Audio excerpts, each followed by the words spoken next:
As we all now know, Manchester United unveiled plans this week to build a brand new 100,000-seater stadium in Manchester to replace Old Trafford.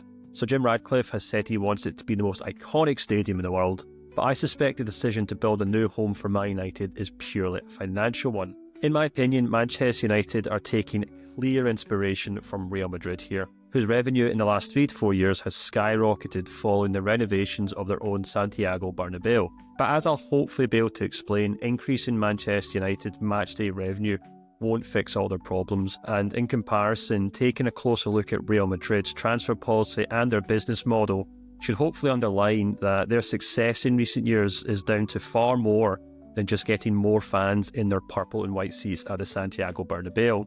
Let's start with Man United's stadium revenue. As we can see from the latest matchday figures, Man United already make more money from matchday income than any other team in England.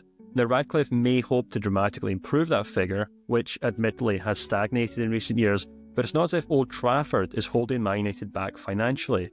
In fact, very little is. Despite Ratcliffe's suggestions that the club would have went bust last year if not for staff redundancies, Man United have spent more money in the transfer market than any other English side in the last 10 years. And it's here that we can see the key differences between Ratcliffe's proposed plans for Man United and the reality of Real Madrid's success in the modern game. While Los Blancos do unfortunately make untold fortunes from their brand new stadium, that has also been combined with some really smart signings in the transfer market over the last 5 to 10 years. And when we take a look at the net spend on transfer fees of the top 10 clubs in Europe by total revenue, we can see just how much they contrast with their Premier League rivals. This fundamentally is because Real Madrid focus so much of their time and effort into signing excellent young players for relatively small fees, whether that be Eduardo Camavinga for €31 million, Arda Güler for €20 million, alongside signing established players on free transfers, whether that be David Alaba,